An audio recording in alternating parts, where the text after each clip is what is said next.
Where do you go to? You wake up on a morning, it's cold, it's wet, it's dark, you've got no cartilage in your knee, it's warm on the couch, your missus says stay in bed, it's comfy, it's cozy, you've got work later on, you had an argument last night, you're slightly hungover. Then there's the athletes who train to win. They train every day, every session, so that they win on match night.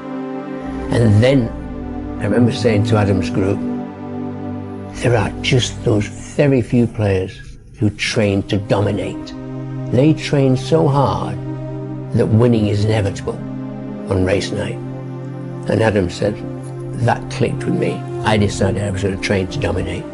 So he said, when I go into the Olympic final, I know I'm going to win. When you're built different than everybody else and you have this desire for more and this desire for achievement and this desire to win, everybody else looks at you. It developed this man who said, it's who I am, man. That's important, man. And most people struggle their whole life to find out who they are. Struggle their whole life to find out what defines them, what they actually enjoy and what they don't. You start putting yourself in situations that suck, you'll find yourself. You're going to lose sleep. You'll doubt whether it'll work. You'll stress to make ends meet. You won't finish your to-do list. You'll wonder whether you made the right call and have no way to know for years. This is what hard feels like, and that's okay. Everything worth doing is hard, and the more worth doing it is, the harder it is. The greater the payoff, the greater the hardship. If it's hard, good. It means no one else will do it. More for you. Buy it. I didn't see the light until I was already a man. By then it was nothing to me but blinding. Look at the past, look at who you've become, the progress that you've made. And if you haven't made a lot of progress, just be happy at the fact that you're alive. Because you have the chance to make progress. And live in the present moment, here now, and use your time, energy, and attention, my friend. Listen up. Today isn't just another day. It's a chance to break limits. Stop waiting for permission. Stop second-guessing yourself. The opportunity is right in front of you. Take it, own it, and don't look back, because legends are built one bold move at a time. Because I know there's so many people that have the ability and just refuse to get off that couch. Refuse to study a few more hours. Refuse to go deeper, to go further. And that's where I gain the advantage. It's so easy to be great nowadays, my friend, because most people are weak. Most people don't want to go to that extra mile. Most people don't want to find that extra because it sucks. It's miserable. It's lonely. You talk about that you were kind of, lonely by yourself. I was the same way. And that used to hurt me growing up. The most important thing is the mentality. Self-talk positive. I think it's all the details depend on you. In the end, I don't care whether you love me or you hate me, just as long as I win. That, okay, well, I used to do this. And when you go out and you don't do it anymore, it's very, very clear that you've made the right decision, because your friends will still be doing that. And you'll find yourself that you don't fit in with that crowd anymore. You just don't fit in. Nah, I got something to, you'll start getting away from people that are negative. You only want to be around positive. You'll start not wasting your time on things that aren't productive, and you will start taking your time and energy and putting it into things that you enjoy doing. Kobe Bryant was not interested in winning championships. He was obsessed. And obsession comes in the small details that nobody pays attention to. And I have a saying, all right? Interested people watch obsessed people change the world. There's times where you can go without your friends, you can go without going out, you can go without other people around you. You have to separate yourself from the pack. You have to be willing to spend time with yourself. You have to be willing to start cutting things out of your nutritional program. Eat healthy, get enough rest, get enough sleep. All of these things come into play of finding your purpose. And it's almost sacrificing. You have to sacrifice. Greater the sacrifice, greater the reward. This is so true. And when you do these things, you'll start seeing. When you ask me, why do you do it? It's because there's a possibility that you can, and that's enough. I think I can do this. If I know I can be something. And so Why would I not? Think you become a champion on the field? You don't. You become a champion when ain't nobody watching you. You're doing your own drills in your own way. You're doing what coach tell you to do, and you're doing your own stuff. When you know, it's been some ride. I've got it done, and I'm up here. I've been through it all, my friend. You know, it's been a wild ride for me. It's not been easy at times, but what a life. There are no breaks. I hate to tell people that, because everybody wants it fast. To be great, Monday on top of Tuesday, Tuesday on top of Wednesday, Wednesday on top of Thursday, Thursday on top of Friday, Friday on top of Saturday, Saturday on Sunday. And start over. And start over. And true greatness is always evolving. It never stays the same. Your comfort zone will stay the same unless sometimes you're forced to come out of it. You will never touch a level of greatness until your comfort zone is disturbed. I really don't have regrets. I am a person that says, as soon as you look back in your history and you come up with something that you feel like you want to change, something else has to change. Disappointment to me, to win, you got to lose. To be successful, you got to have something that's not successful. To be happy, you got to have disappointment. So I think all of those things have evolved and happened to make. Then from the planning phase, you got to go to execution. So the execution phase, what we all hate, because that's where the real work begins, and that's when the failure happens, and the failure. So, but that's kind of how you have to do it. People only root for people who don't need it. Like the amount of times when I was on my lonely path, where I was too different from the friends that I had, but not successful enough to be friends with the people that I wanted to be friends with. That's when you want people to root for you. That's when you want people to support you. Once you've already won, people are like, he's amazing, he's so good. But that's the time when you need it the least. And so you always have to be the person who roots for you before everybody else does. And it's usually a single clap in the auditorium for a very long period of time. It is a slow clap that's just you rooting for you. And that visual, I think, is one that you can kind of take. People struggle to do things alone. And the path of the exceptional person is one of an exception, which means that you are not with other people. Everybody, when I was sleeping on the gym floor, right? I was the underdog, and everyone, my clients were all like, oh, good for you. You're going after your dream. And they'd see my blanket and my pillow in the corner of the gym, and they knew I was sleeping there. And it was evident, I lived there. I didn't have a shower. Didn't have a shower to go to the YMCA. I didn't have a shower. Who am I? I found out through this path of life, who is David Goggins?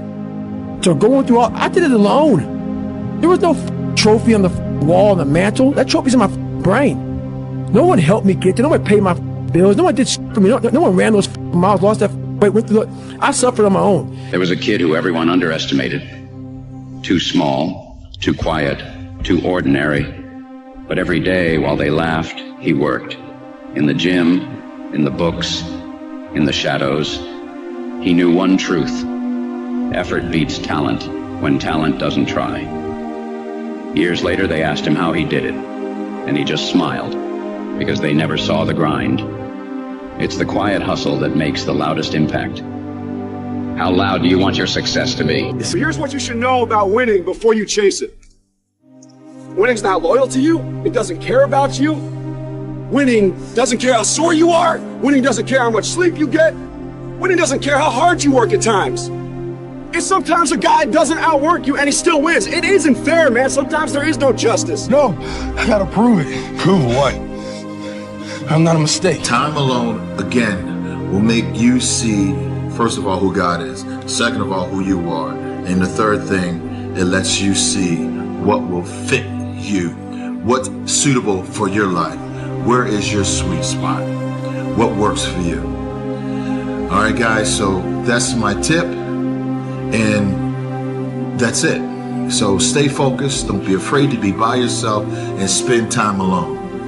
Thrive in it. That's the only place to be. There's no luck in this game, man. There may be a little bit of luck, but the luck happens after you bust your ass and you put yourself in that lucky situation. Luck doesn't happen. You put yourself in that situation where luck might happen. And that's what people don't know. But to get there, luck ain't gonna happen. You have to put yourself in that situation, man. If you're going to create anything of value in this life, you're going to, even if it's with other people, you're going to have to be willing to be on your own for a bit, to forage on your own, to take walks alone, and then return to people, to your tribe, so to speak, and share with them what you've learned, or maybe even just show up with whatever energy shift has occurred while you were off. Last but not least, I want to thank me. Whatever I'm afraid to do, I do it. Anything I'm afraid of, I confront it. And that's my personality. Like right now, I'm scared to death. But as the fight gets closer, the less nervous I become because it's reality. And in reality, I'm invincible. I'm all in. Were you really all in? Let me tell you what the cost of being all in is. Early mornings, late nights, being misunderstood, having very few friends, being your own cheerleader. Are you those things? People always talk about, man, I'm a hard worker. Everybody in this room is a hard worker. That's not going to separate you from anybody else. What are you working hard on? People always look for one thing for the other. Oh, you got to work, you got to work smarter and not harder. No, you got to work smarter and you got to work harder. My philosophy is, why be normal when you can be the best? No one to be normal. I want to make the difference. So everything I do, I want to make the difference. Because when I make the difference, I'm the best. And that is not arrogance, that is confidence. Dedication, hard work. You know how hard I worked to get here? I built this shit. Me! I wanted to read you a quote from 2013 that you said. I've lost my mind on this game. There is a period in everybody's journey where they are so different because they've started to do new things that they no longer fit in with their old set of friends, but they're not sufficiently developed that they've gained their new set of friends, and they're unsure. Should I go back? Should I lean back into getting a bag in with the boys on a weekend? Is that the highest, way that I can live my life passion forward? Because that's what everybody else does. When all of my friends are taking the piss, oh, not drinking again. Too good for us, are we? Not going out again this week. Oh, okay, well, enjoy staying in home and reading, nerd. So you're going to feel the pain of being ostracized from the group of friends that you used to have. But you're stuck in this messy middle where you haven't yet worked out who you are on the other side of this. And that lonely chapter that's in the middle is something that I would say almost nobody that I've ever met who has gone from a place where they are to a place where they want to be hasn't gone through. Yeah. Can you just reflect and talk to me about how that makes you feel hearing that? If you pan it down here, you see it's about 3 o'clock in the morning and there's not a car or a person in sight. People want to know where I find my strength at, where I get my strength. I get it from a lot of places, but right now, this morning, I'm getting it from, there's not a mother that's up. There's not a car, there's not a person. Everybody's in their bed, sleep, dreading that it's a Monday. Hate it's a Monday. And I'm loving it.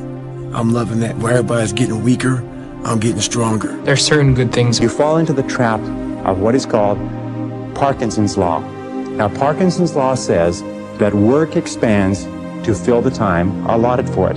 That if you have 2 hours of work to do and 8 hours of time, you will stretch that work over 8 hours. Parkinson's Law also says that work contracts to fill the time allotted for it. If you have 8 hours of work to do, and because of an emergency you have to have it done in 2 hours, you will get it done in 2 hours. Highly effective people are always setting tight, stringent, disciplined deadlines on themselves so they get more work done in a short period of time rather than less work done in a long period of time. Does this make sense? I just wanted this so bad that I told the universe, excuse me, this is my destiny. I know it. And you know what? Because of that belief system, it happened. But you know what gives me strength? The fact that I was able to squat here and go to the point where I couldn't do 5 more, and I got 5 more, and then got even 5 more. It was always 5 more. The fact that I could do that gave me so much strength in life. I'm in total respect and honor of the squat rack forever. It's my altar. It's what taught me how to get there. I am cold. I am emotionless. I am zen, at peace, ready for war. And that everybody was like pro me, and then people would come in, they sign up like, I'm gonna support you, right? And then within 9 months, I had hired people and I had a manager, and I pulled up, and I remember I walked in the lobby, and all the same people were like, "Ah, boss man's here. Oh, you're not too good for us now, right?" And I remember being so jarred by the experience, and I was like, "You guys rooted for me," and I was like, "And now I did what you said you were rooting for me to do," and that was when I realized that people want you to do well, but not better than them. What no one else does. run 3 o'clock in the morning because no one else is running 3 o'clock in the morning. If they're training 3 hours, you train 4 hours. You train when the gym is closed. You know, whenever the gym is closed and you already trained, you train again. You know, you have to do what no one else is doing. You know, when they're sleeping, you're running, you're working out. Dedicated his life to his art and lost his mind in the process. That's happened to me. But when that gold belt was around my waist, and my mother has a big mansion, my girlfriend has a different car for every day of the week, and my kids have everything they ever want, then it will pay. Then I'm happy. The biggest thing you have to do is shut off technology. You have to go dark. What I mean by that is you have to be quiet in your mind. Get away from people. We love being around people. We love talking. We love parties. We love all that. It's okay to be alone. It's also okay to be unhappy. It's okay to be unhappy sometimes, man. It's okay to say, you know what, man, I'm f***ed up. So you gotta go to the truth first. Who are you? Get really accountable and say, okay, who am I? What's the truth about me? Get to that dark place in your mind. Figure out, it may take months, it may take years. Figure out your purpose. Figure out what you want to be in life. And then from there, okay, I have my purpose. It may take a long time. No one knows their purpose because it's too loud. Find your purpose. From there, all right, you gotta start planning. People love the planning phase because it's very comfortable. The mentality is what's going to make things happen. You know, is having that mentality to never give up, keep pushing forward. People don't like to think, they like to ask. And they don't have enough confidence in their decisions that they make on their own. The truth of the matter is, you really have to believe what you're doing is working. Don't fear failure. Dream big. Work hard. Stay positive. Enjoy the journey. If you committed the next 365 days of your life to the persistent pursuit of your potential and you were grinding 24/7 and you didn't cheat yourself, imagine what you would become. You would become a ruthless killer. You would become such a G that nobody would say, nah, this person ain't doing it. You'd be undeniable. 365 days, if you committed to that, you would. It is hard. It's hard when you're young to wake up in the off season at 6 a.m. to go train and work out, knowing that all your friends are sleeping in and eating pancakes. But understand this, life is hard. It's pushing the water, and there's a jogger, actually. Look at this. Wow. The Florida man right there for you, Blake, jogging in the hurricane. I've trained 99% of my life alone. No one pat me on the back. I did all of the work alone. You had nobody anyway, motherfucker. Look around you. There was no team. It was you. There was no weight loss program or mom and dad waking you up saying you can do it, you can be better, trying to build belief. You built belief when you had nothing. Rock bottom. That's why this has helped me coming out here and being locked in an apartment on my own. Because there was no outsiders. It was isolation. It was visualization. It was motivation, and it was dedication. There was nothing else going on in my life. You know what I mean? And you don't like people too, right? I mean, it's not that I don't like people. It's just that to get to the level, to get to the pinnacle, it needs to be like that. It needs to be no outsiders. It needs to be, you need to have your team and your focus, and that's it. I don't need friends. Believe in yourself. It takes a lot of work. I don't care if you're tired. I don't care if you're sad. I don't care if you're sleepy, if it's raining, if the markets are crashing, if the sky is falling, if your girlfriend just broke up with you. You're gonna get it done, no matter what. This is the level of discipline that I'm expecting from you. Like hungover. Because I know every motherfucker ain't gonna do what I'm gonna do. So this is how you level up. That's how you level up. I know there's a whole bunch of people with that right there. That fires me up. That makes me happy what you just said. That brings joy to my life right there. Do not give up. Do not feel like you're tired. When you tired, think of last year and think of that record. Every time I get tired or I think I can't go no more, I think of that record. We can make it. We gotta believe. We gotta be mentally strong. When we tired, that's when we gotta put our fundamentals together. That's when we gotta be more focused. When we tired, look across the field and see how tired they are. That should give you more effort. Be like, I'm gonna beat it. I'm gonna get fundamentally strong. Everybody's great when they're not tired.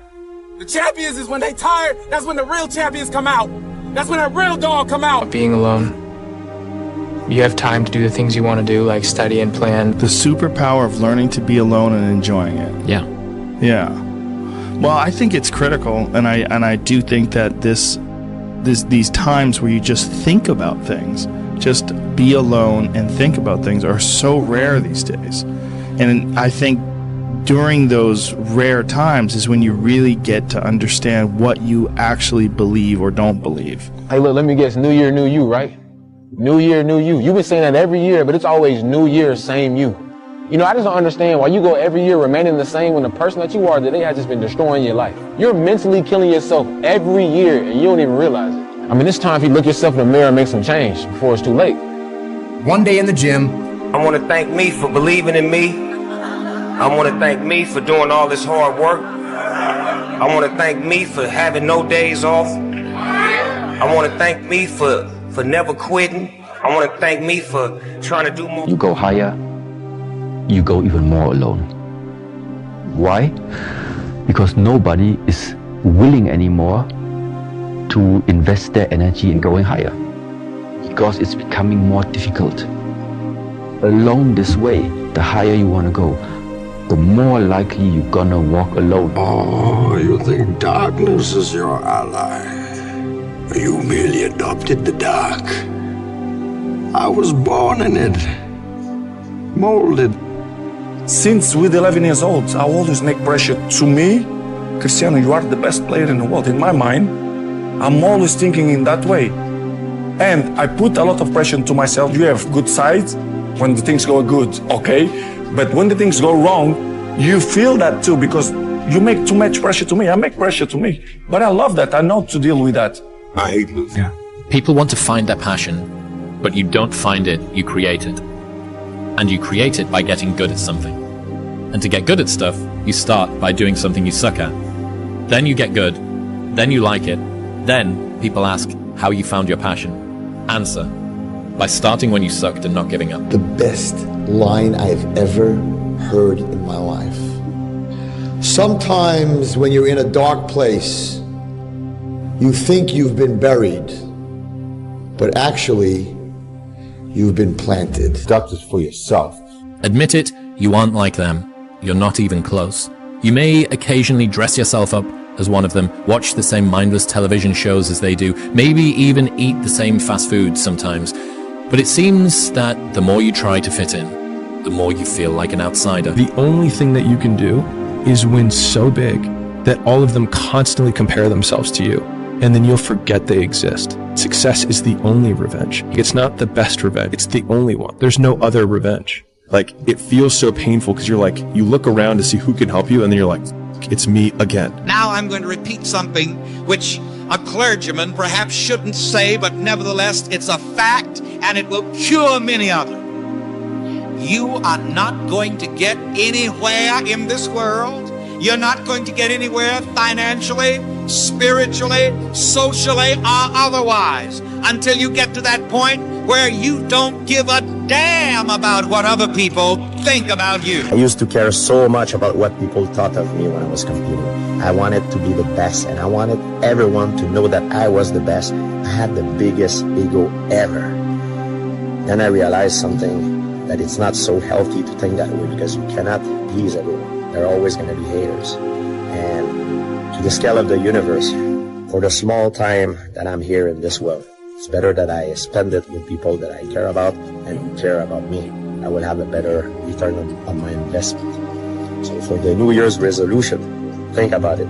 Small thing that can change the entire world. And if you think about the difference between winners and losers, winners define themselves by what they made happen, and losers define themselves by what happened to them. To be successful at anything, the truth is you don't have to be special.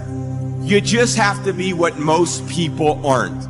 Consistent, determined, and willing to work for it. No shortcuts. My mind is absolutely bulletproof, solid as a rock. I mean, it's not even a question. But I mean, I have to respect losing, because losing is a part of winning. Yeah. You never just, win. You got to lose to win. Losing is going to hurt. Absolutely. To a point where you would look at, how can I do things different? How can I change? Before you can look at someone else, you gotta look at yourself in the mirror, because that's how things get started. This isn't for the masses. This is for those who want to leave normal behind. Those who are in search of a new realm. It's a lonely journey. You're isolated.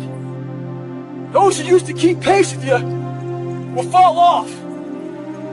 They'll see where their world ends and yours begins. Your ability to suffer, endure, outwork must be greater. You must be willing to extend yourself to the limit with no guarantee of success. Every day, you must ask yourself, did I do enough? Stay home. Pursue your goal. One of the most important things that I learned from my dad is that regardless of your circumstances, even if things are around you, you can change that by going to work. My biggest fear in life is not reaching my full potential and not being the greatest I can be. So everyone has a choice in life. Everyone has a choice of either this person up here or this person down here. Hard work. I'm a one-man army. One-man army. The world can go against me. I'm still come on top. I got God on my side. And that means the harder it is, the bigger the dragon, the more epic the story, and by consequence, the more epic the hero. They say, oh, it's already okay here. Why you still want to move up there? The air is getting thinner over there. It's getting more hard to breathe. It's getting more dangerous, whatever. So that means along the way to mastery, you walk the way alone. Me, who I am, and understand the benefits and the privileges I have for being who I am. And I promise you, every single person who wants to do something with their life and has done something with their life has gone through the exact chapter that you're going through. And it's the lonely chapter. It's the chapter where you don't fit in with your own friends, but you don't have the outcomes yet to fit into a new group of friends. And you're doing this thing, you're consuming content on the internet, you're doing these free tutorials online to try and figure out how to set up a podcast and where do I host this thing? And then you're going through this and you're like, is this even worth it? Because you have no signs of success, right? But if there's anything that you can take away from what we're saying right now is that the sign of success is the hate that you get along the way. And what you can't do is bend the knee to their hate and fit back into the conformity because it's comfortable and it's warm. Because like in the Matrix, when Trinity opens the door, when Neo's about to go take the red pill and he wants to get out of the car, she says, Neo, you've been down that road and you know exactly where it leads. And I know that's not where you want to be. And then he closes the door. Like right now, this moment that you're going through is Trinity opening the door and being like, you could go back, but then you'd have to remember exactly what the reason was that you decided not to go out to begin with. It was because you listen to this podcast and you consume this content, you're like, I can do more than this. Like, because you are starting to live in some of that hell where you look in the mirror and you're like, I can do more. And you start to see the person that you could be. And you're like, this does start to feel like it. Winning requires all of you and then more, and it promises you nothing. It's a mastermind of creating fear and doubt in your mind. It causes setback after setback. So the question is about winning. Are you willing to sprint when the distance is unknown? And why chase this thing called winning? Because the only thing that's guaranteed in life, if you don't chase it, is losing. I fought for it because no one gave it to me, because it was just me alone in the gym, me alone in the mirror, me alone in my head. No one did it for me. I worked for it, and I'm never going to let someone else take that from me. Everyone is jealous of what you've got. No one is jealous of how you got it. People see the trophies, but not the training ground. We have the ability to go in such a space if you're willing to suffer, and I mean suffer. Your brain and your body, once connected together, can do anything. And this 30 miles was the life-changing moment. I was out of it. I was in the worst pain of my entire life. I was, to me, on the brink of death.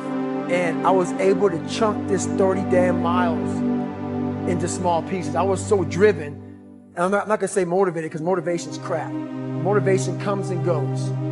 When you're driven, whatever's in front of you will get destroyed. Also, the discipline of patience, it prevents us from insufficient information. The discipline of patience from picking the wrong option. The discipline of patience from going too soon. The discipline of patience from rushing people to the wrong conclusion. The discipline of patience. right? Because when you're not patient, you can make a lot of mistakes, man. Like I told you, the quote said, don't judge each day by the harvest you reap.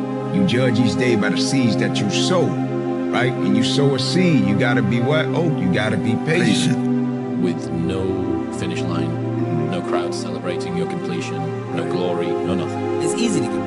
Hell yeah. It's the easiest thing in the world to do. I'm done. I ain't going. Is hard. Nobody in his history of coaching had your level of work ethic. I mean, you hear so many guys tell stories about your work ethic. What was really your work ethic like, and for how long did you stay disciplined? Nothing changes if nothing changes, man.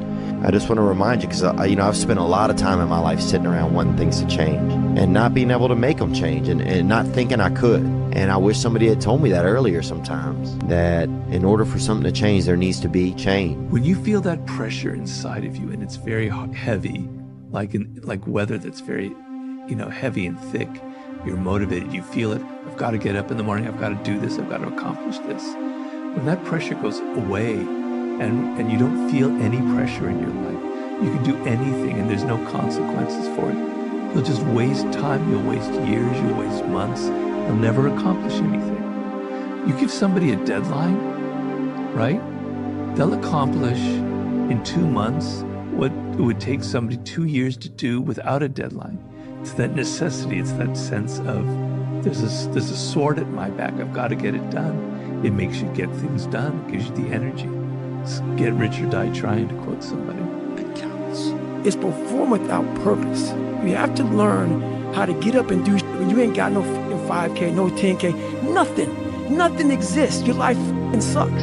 You're in the fucking dungeon. But guess what, motherfucker? I'm still going to get it. Because when that time comes, because the time is going to come, when that purpose is there, you'll be ready. But most of us aren't ready because we don't know how to do without having the golden carrot in front of us. Nothing happening. I'm going to do the same thing again today. I'm trying to work hard. That's the hardest thing in the world. To get up every day and give 100% and be in the same position that you were each day, but mentally know that you're trying and trying and trying. That's a real grind. Ask again. If you want a thing bad enough to go out and fight for it, to work day and night for it, to give up your time, your peace, and your sleep for it, if all that you dream and scheme is about it, and life seems useless and worthless without it, and if you gladly sweat for it and fret for it and plan for it and lose all your terror of the opposition for it, and if you simply go after that thing that you want with all of your capacity, strength and sagacity, faith, hope and confidence, and stern pertinacity, if neither cold poverty, famish or gulf, sickness or pain or body and brain can keep you away from the thing that you want, if dogged and grim, you besiege and beset it, with the help of God you'll get it. The biggest advice I can give you right now, the biggest advice that anybody can give you, and this is not my words. Woody Allen told me this. I said, Woody, what's the secret to success? He said, 85 to 90% of life is just showing up. Show up. If you show up, there's a chance something could happen. If you don't fail, you're not even trying. I'll say it again. If you don't fail, you're not even trying. My wife told me this great expression. To get something you never had, you have to do something you never did. Because I'm going to explain this to you. I had big dreams. A lot of us have big dreams, big goals. And when you have goals that are maybe outside your reach, you have to know that getting to that goal, you're going to have a lot of bad days, a lot of setbacks. So like when I was losing 106 pounds in 3 months, the first 2 months or the first 2 weeks, it's like I was gaining weight. I would lose a pound, gain 2. So I was just failing. I kept failing and kept failing and kept failing. So I had to teach myself how to fail right. And what that means is when I fail, I can't spend much time in that fail zone. I have to be able to get up and get after the next day just as fast because my goal was to be a Navy SEAL. I don't have time to stay here and feel bad for myself for weeks and months and years because I'll lose that time. So the big thing is know that if you have big goals and big dreams, along the way, failure is every day. Since 20 years, everyday process and trying to figure out strengths and weaknesses. For example, jumping ability. Now, my vertical was a 40, it wasn't a 46 or a 45. My hands are big, but they're not massive. Right? So you got to figure out ways to strengthen them so your hands are strong enough to be able to palm a ball and do the things that you need to do. Quickness, I was quick, but not insanely quick. I was fast, but not ridiculously fast. Right? So I had to rely on skill a lot more. I had to rely on angles a lot more. I had to study the game a lot more. And but I enjoyed it though. So like from the time I can remember when I started watching the game, I studied the game, and it just never changed. I ain't gonna keep going. Yeah, I don't feel like going to work. The I'm one, done. yeah, man. It's easy. It's very easy. But what's hard is going, yo, yesterday I got nothing from working as hard as I could. You must change your ways. You must develop discipline. You must develop strength. It doesn't matter where you are in life. It really doesn't. Because the great thing about life is it's always your next move. Your next move. That's right. And as you get better at that moment, the moment becomes less and less. So my moments now are like, oh, I ran today, I went to the gym today, I did this and this today, I studied today. I have about 8 hours to watch. And those 8 hours are glorious to me. And every day you go back out and you start earning that. And every day you wake up, it sucks. And when it's over, you feel better. It sucks, you feel better. And as you get going, every step you take in that journey, as you're like, for me, I run every day. I hate it. But every step I take, I'm like, all right. The dumb shit that I've done or the bad mistakes that I've made, they've taught me.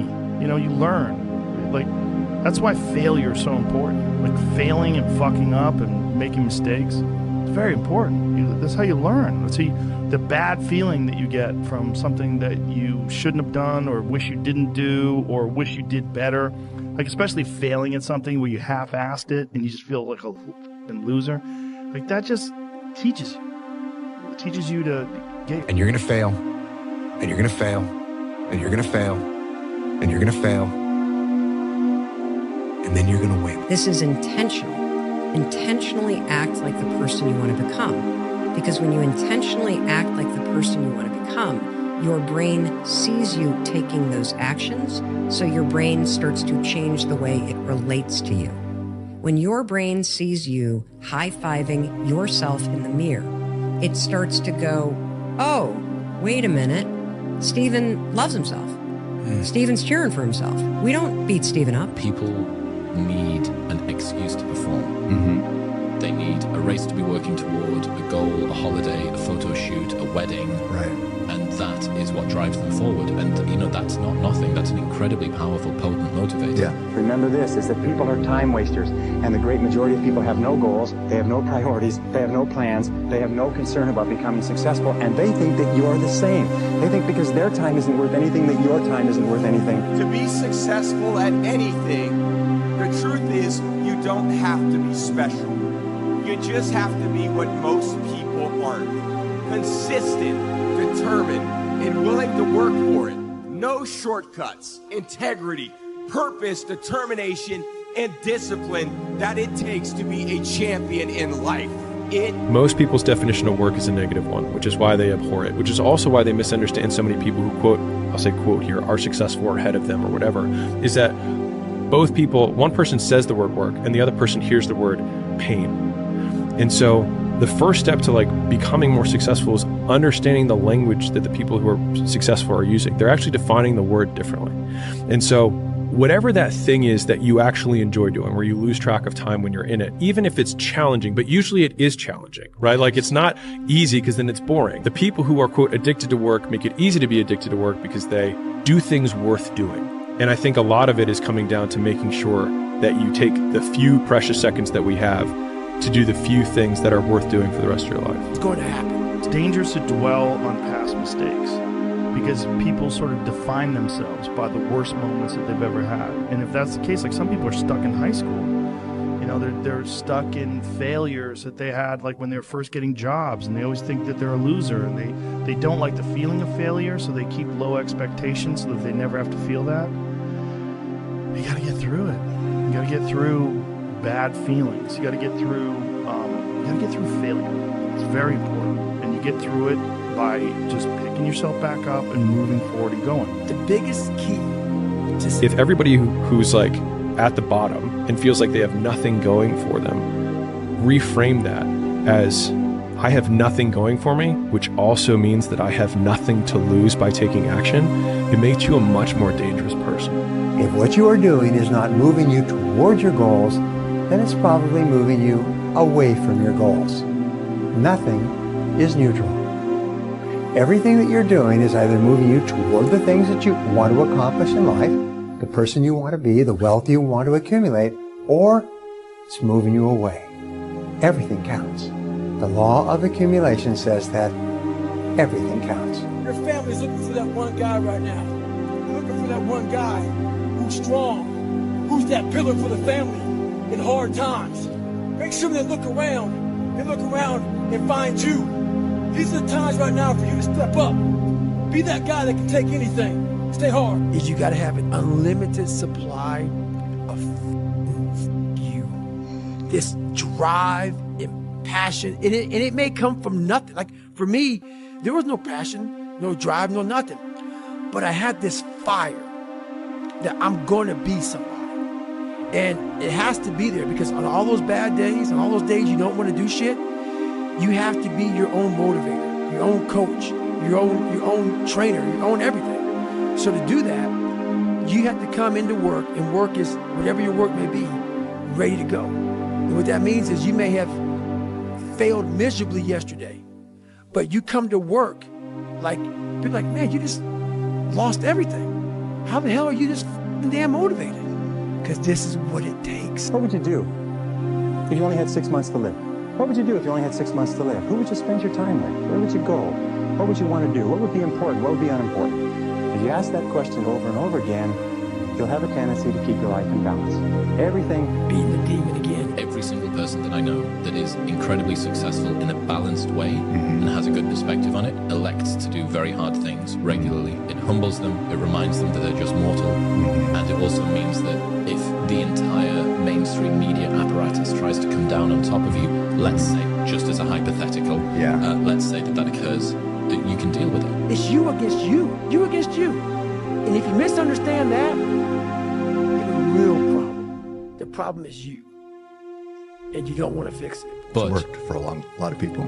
If you can manage to perform without that, that's real power. Because it means that not only are you going to choose your suffering, but you're going to continue to hit close to your maximum performance. Unchosen suffering is going to happen in life. Your parents are going to pass away, loved ones are going to die, your relationships are going to break down, your body is going to fail you, you're going to become ill or sick or destitute. Things are going to happen that you have no control over. And the only way that you can prepare yourself for unchosen suffering is with chosen suffering. You can elect to put yourself into a position to become a stronger alloy of whatever the metal is that you're made of. There's also this thing where if you do it, once it's over, you get a break. Like that's what a 10K is, that's what a marathon is. I'm going to train for this marathon. And you're training for that big day, but you're also recognizing when that marathon's over. And by purposefully choosing difficult things, you will armor yourself against that situation. It's still going to suck. It says, imagine you're on your deathbed, and standing around your deathbed are the ghosts representing your unfulfilled potential. The ghost of the ideas you never acted on. The ghost of the talents you didn't use. And they're standing around your bed, angry, disappointed, and upset. They say, we came to you because you could have brought us to life, they say. And now we have to go to the grave together. So I ask you today, how many ghosts are going to be around your bed when your time comes? You can't wait for everything to be perfect to start living your life. Because that's what I've done. My whole life has been like that. Inside of me, it has been, as soon as it's all lined up, I'm going to show you myself. I can't wait, man. It's not all I'm never going to get to that where everything's okay, where everything looks a certain way. And in the meantime, I'm burning the best time I do have available. I'm burning that candle up. I'm burning this candle down, and I'm saying as soon as it gets bright enough or warm enough in here, I'm going to show up. but the candle's getting smaller. Patience, the thing that goes beyond hustle and hard work, the discipline of patience, the thing that goes beyond hustle and hard work, right? Because we all talk about hustle, we talk about working hard, we talk about grinding, this, that, and the third, but nobody talks to you about patience. Nobody speaks about that patience, because in the patience, that's where you're gonna make it or you're gonna break, right? Just get up, move towards that challenge, whatever that challenge is. Move towards that challenge and go attack it. And you may be successful and you may not be successful, but you will be better. And the next challenge, you're gonna be more prepared for it.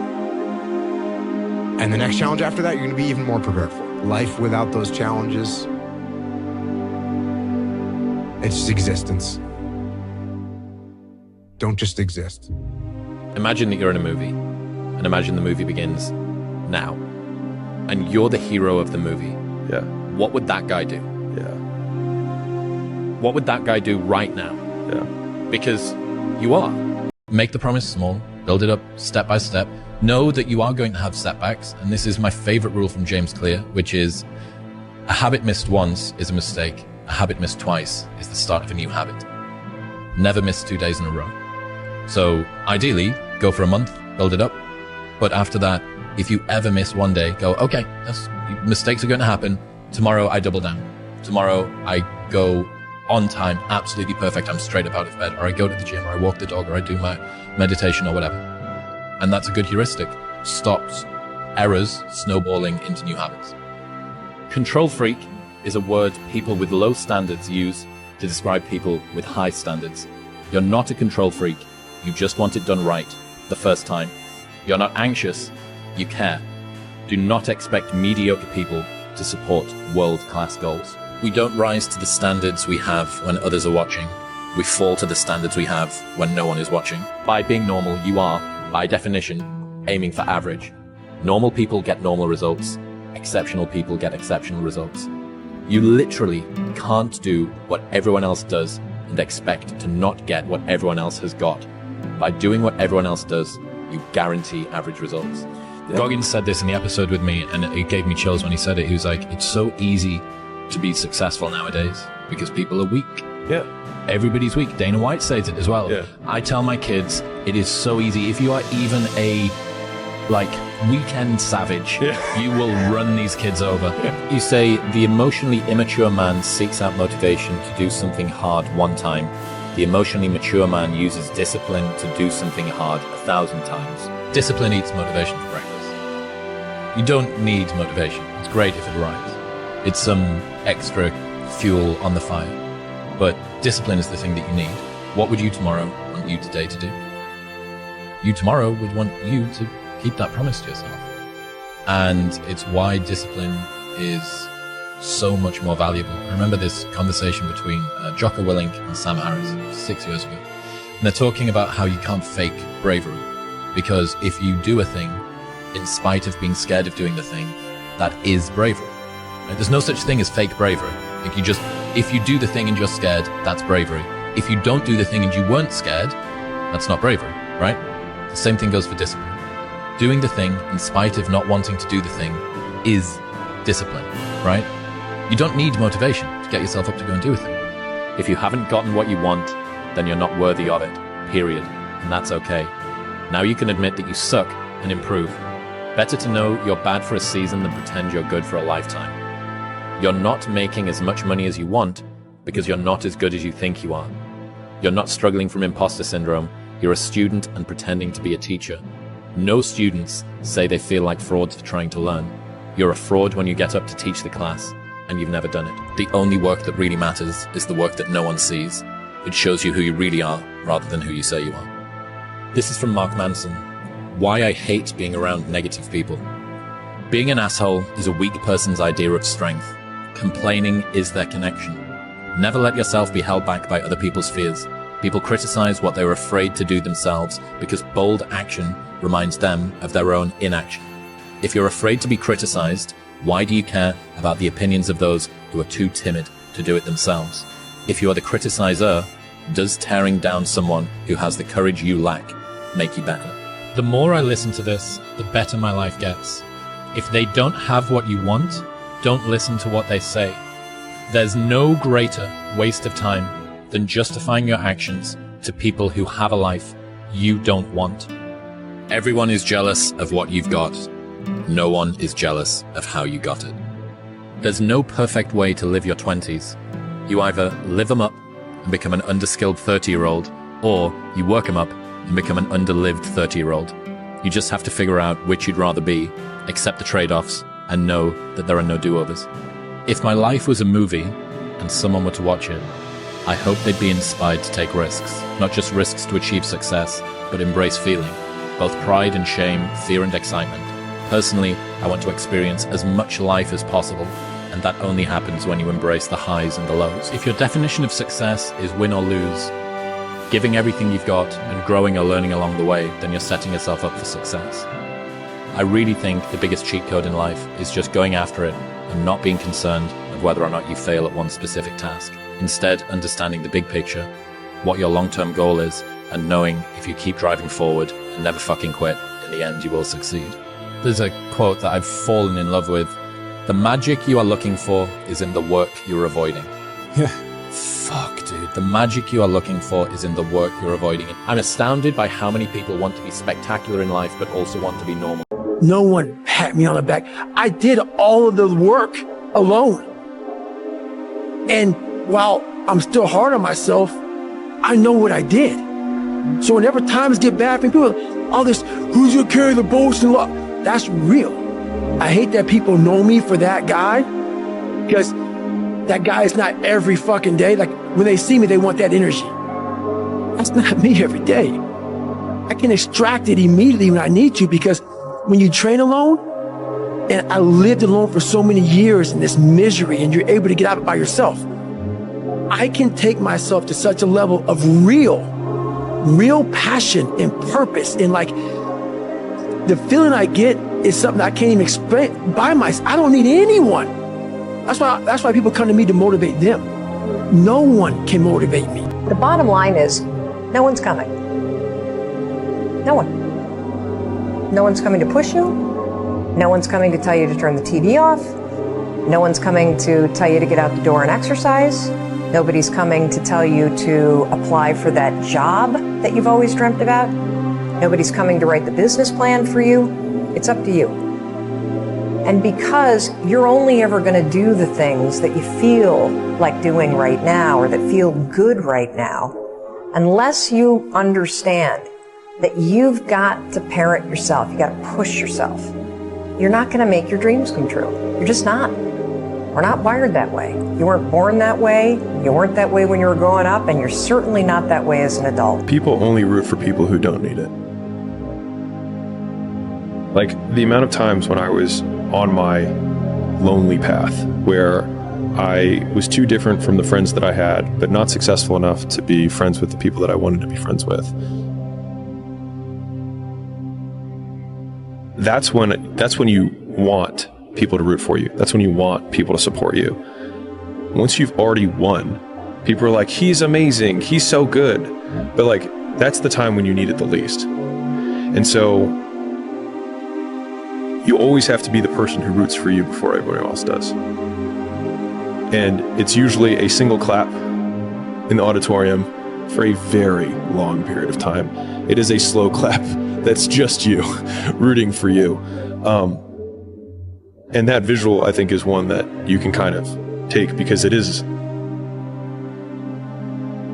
People struggle to do things alone.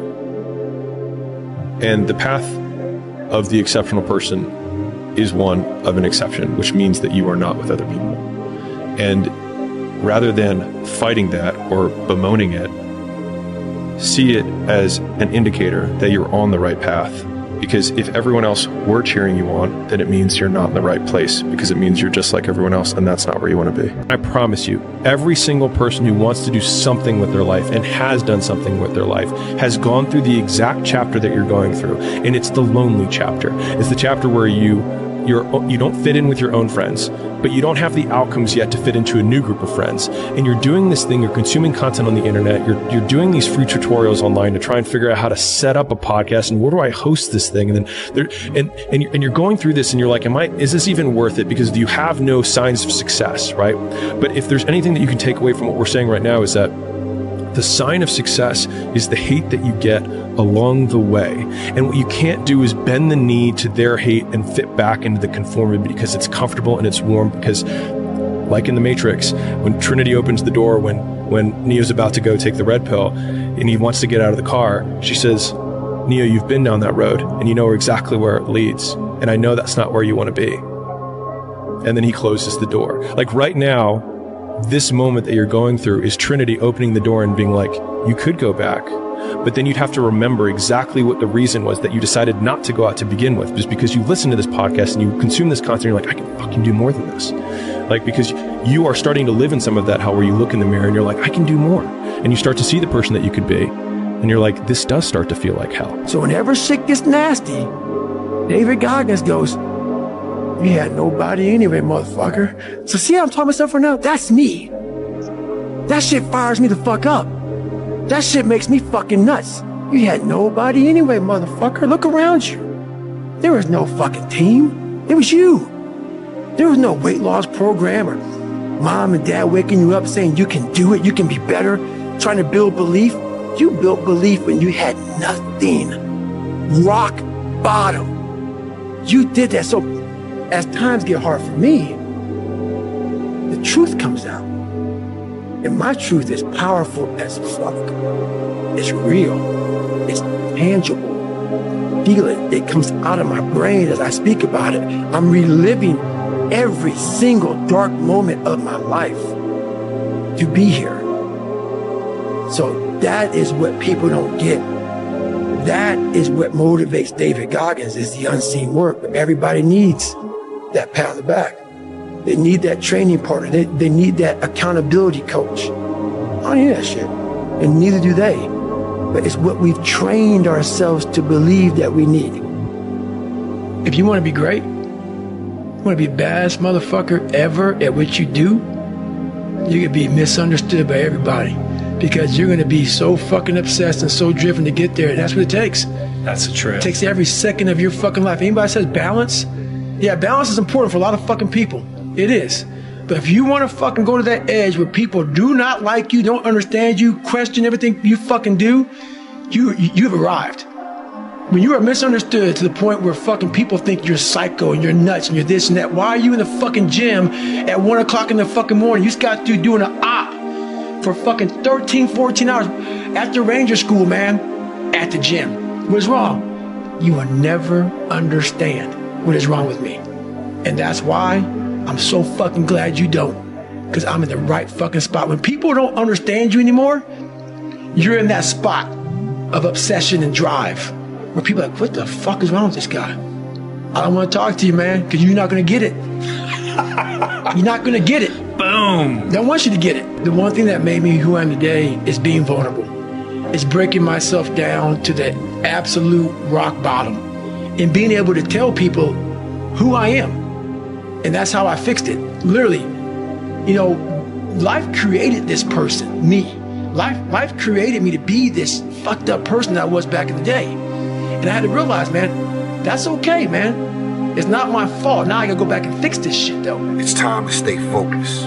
It's time to decide, fuck clubs, fuck partying, fuck trying to fit in and socialize, rub elbows with everybody so people can stop calling you weird.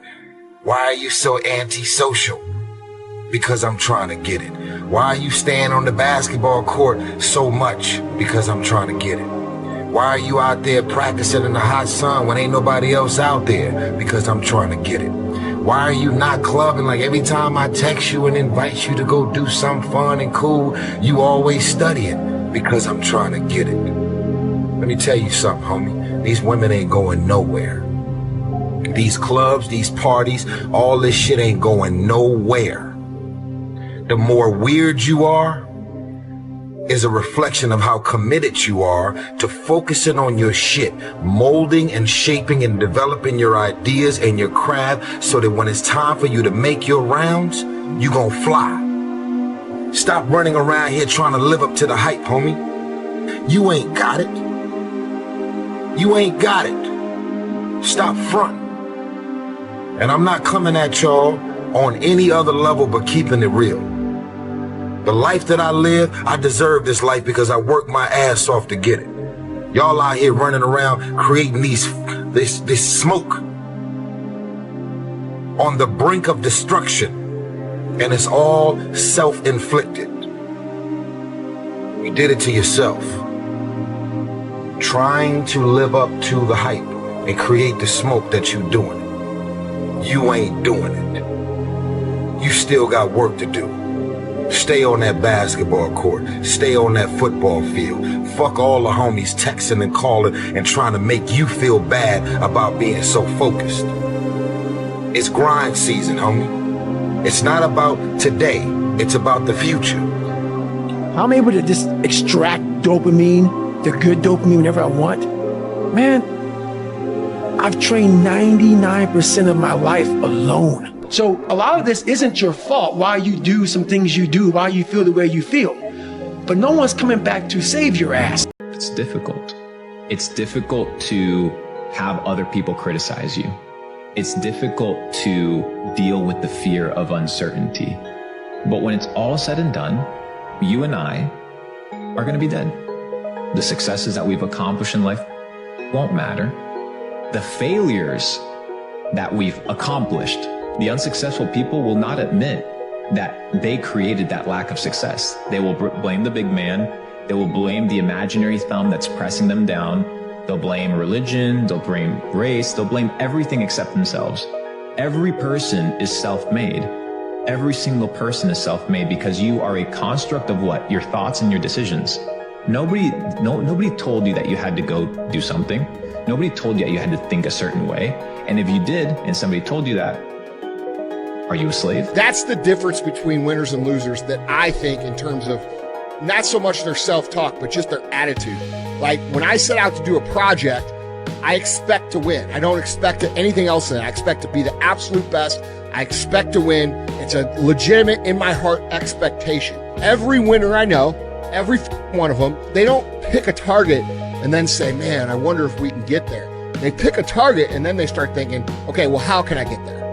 All right, I got to do this. They break it down. They take the big goal. They break it down into actionable steps to a daily basis. They execute those steps, and they understand that they execute those steps every single day. Eventually, you get there. If you go out to dig a hole in the ground and you say the hole has got to be 20 feet by 40 feet, and you got a fucking kid shovel, and you go out there and you start shoveling, it doesn't really matter how much you got done the first day or the second day as long as you kept moving, because eventually the fucking hole is going to get dug.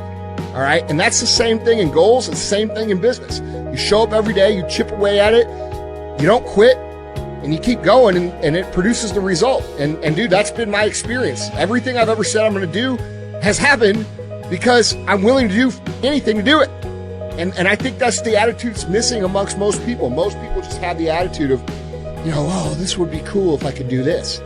And that's just not good enough. When it comes down to how long can you stay in that pool, when it comes down to how far can you run, when it comes down to how much can you push yourself past the part where you want to quit, how far can you keep going, there's a purity in that it dissolves social order, all that bullshit, what people think about you goes out the window. It's who are you right now? That's right. Who are you right now? There have been so many times in my life where I knew I needed to do something, and then I filled all this extra time not doing that thing. And then the moment I did it, I was like, wow, that took way less time than I thought it was going to take. And not only that, it took way less time than it took me to delay to actually get to this point. And if I had only started with just doing what I was supposed to do, I could have done 4 or 5 other things that I was also supposed to do by this exact same point. I've tried to eliminate as much time between I think I should do this thing and beginning doing it.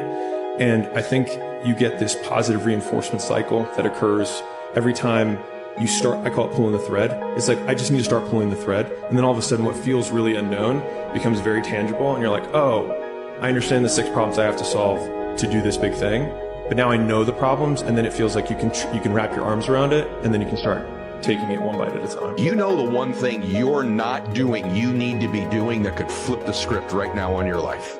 Maybe it's your confidence, maybe it's your belief, maybe it's getting back connected to your faith, maybe it's getting in the gym, maybe it's getting out of a relationship, out of a business you're in that you don't love anymore, out of a job you're in. But you truly know, you have an intuition right now, as I said it, what's the decision? And the people that are blissful and happy make the decision. For some of you, it's to really listen a lot more closely to things Brendan teaches about peace. Maybe the decision for some of you is, I've got to take more time to me. I've got to get clear on where my breaks are. I've got to get clear on my peace of mind time. I've got to get more into my self-care. I don't know where on that spectrum of life all of you are, but I know you pretty much know what that decision is. It's whether or not you'll have the courage, because you get clear enough on what you want, and you want it bad enough that you will make that one decision. And dude, this is something that people just can't get through their head. They want everything to be fair. It is not ever going to be fair. Ever. There are going to be people that are better looking than you. There are going to be people that have better genetics than you. There are going to be people that are smarter than you. They're going to have people that have more money than you, or grew up in a better family, or have more advantages, or have more opportunities. So what? Okay, it's your job to assess where are you, and then take the action to get where you want to go, regardless of where you start, regardless of where someone else starts. And so many people tell themselves this ridiculous story about all these advantages that other people have, when in reality, a lot of times these people didn't even have those advantages. Freedom in life to make the choices you want, to someday be in a place in your life where you call the shots, where the world doesn't have their thumb on you or your family anymore, it makes me emotional to the standpoint of, I just wish so many people knew how good that feels to wake up free. Because so many people live in free countries, but they're not free.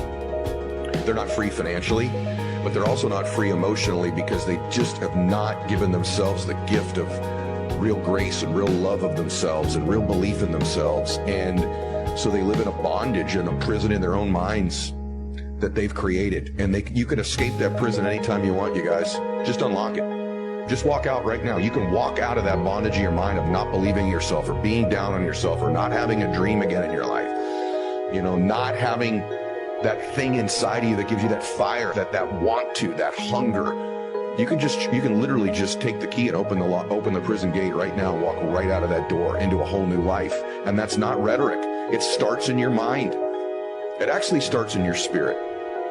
And then it moves very quickly to your mind. And I will tell you that in your life, I think the devil, the adversary, the negative vibrational frequency of life is usually in the mind. And the highest vibrational frequency, God, is in the heart. If you listen to your heart and just get a little bit quiet, and you'll begin to have that heart whisper to you that you're born to do something great with your life. You're born to do something awesome, and it is not too late for you. Your mistakes, your past setbacks do not disqualify you. You're immensely... Be the guy who embraces the ugly, the miserable. Be the guy who embraces hard work, the grind. Don't be afraid of being hurt. Don't be afraid of sacrificing some blood. Or are you a free person? And if you understand that you have freedom and sovereignty, now you understand, like you said, you're fully accountable for every decision that you make.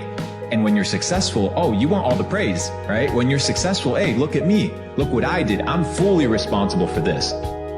But it's the same thing with lack of success, and it's the same thing with failure. And most people, when they fail, they don't like to look at themselves in the mirror and say, you know what? Maybe I have to change. People want change to happen to them. They don't want to change. And when you realize that change isn't going to happen to you, you need to actually proactively determine your future. Then and only then can you actually take not only full accountability for your good actions, your bad actions, but for your full life. The biggest difference between people who win and people who lose is that winners expect to win. Winners are not surprised when they win.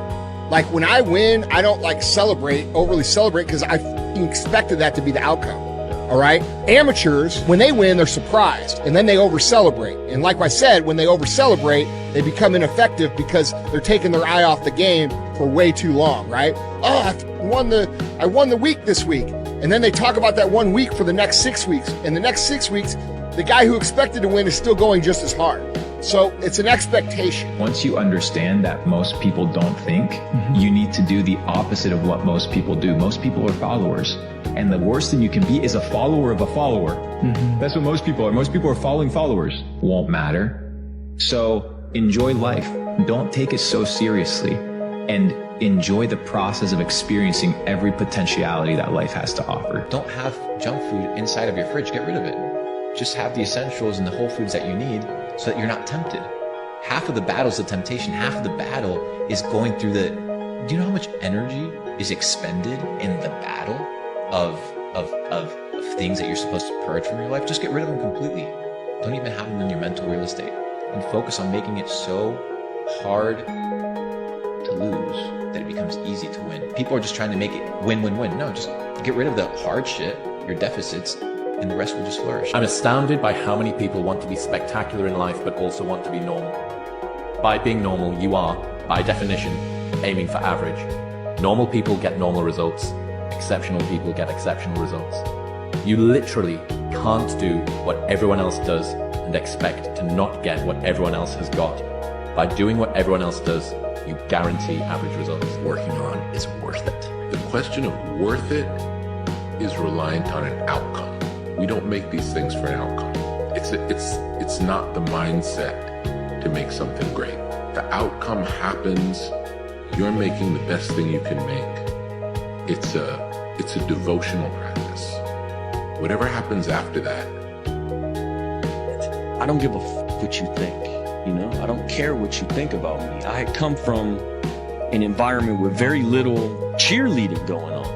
And so I created a sort of survival instinct where I would cut people out, you know, and minimize opinions. And the way that I would do that is I had to believe that my opinion was greater than everybody else's opinion around me. It all starts in the mind, because the mind, right, leads to actions, actions lead to habits, habits lead to lifestyle. So if you want to change your lifestyle, you need to retroactively change your mind.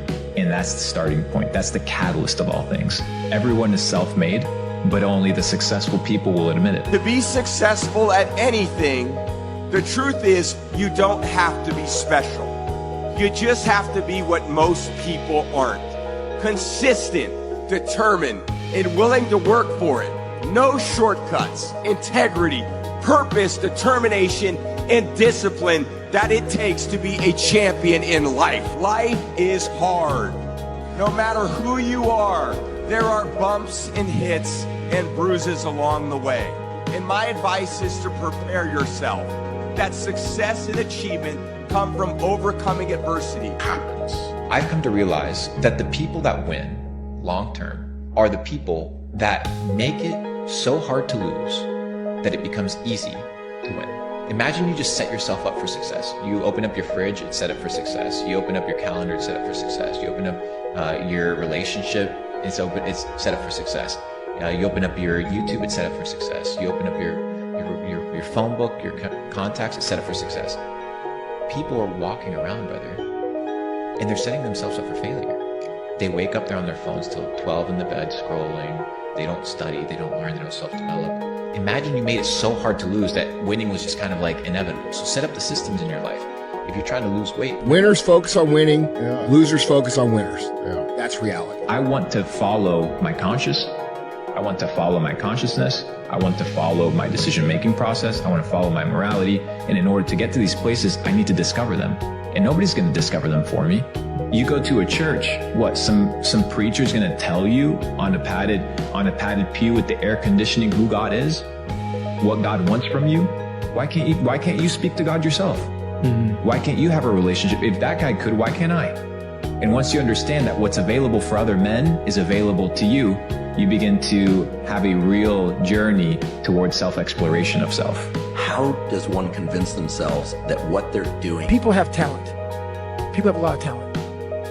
And this is going beyond your talent. So when there's no more talent, what happens to you? Most people quit. People only go to their talent level. And once their talent level is gone, it becomes a mental grave. That the whole mental game sets in then. And most people can only perform to their talent. And they realize, man, why am I always messing up right here? Why is this like my big hurdle? it's because you're performing to your talent.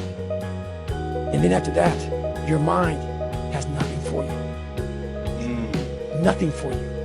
I see fighters, I see runners, I see people who they're great, but they get to the edge of their talent, and it's like, man, what's up?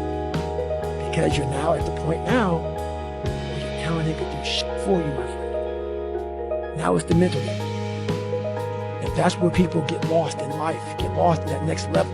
And that next level is found for me in the things that I do. We don't rise to the standards we have when others are watching. We fall to the standards we have when no one is watching. The only work that really matters is the work that no one sees. It shows you who you really are rather than who you say you are. Pretty soon you win. Pretty soon you'll, if you have the courage and the heart and the dedication and the mindset of everybody can go for themselves. I know what I know. I've listened to myself enough to know I know what I know. None of you can hear what I'm hearing. And that's what people don't do enough of. They don't listen to their journey. They listen to everybody else. Lazy people do a little work and think they should be winning. But winners work as hard as possible and still worry if you're being lazy. Front-end pleasure almost always has back-end pain. But front-end pain almost always has back-end pleasure. Because the thing is that, right, you want to go to the party, you want to go to the club, you want to drink, right? That's front-end fun. Woo, yeah. Out here partying and doing all this other shit, especially when you didn't earn it, right?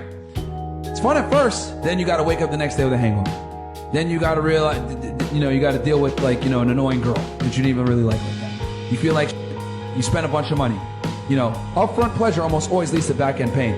But on the other hand, front-end pain, going to the gym, being disciplined, doing things that you don't want to do when you don't feel like it, but doing it regardless of how you feel, that almost always leads to back-end pleasure. And that's what's most important.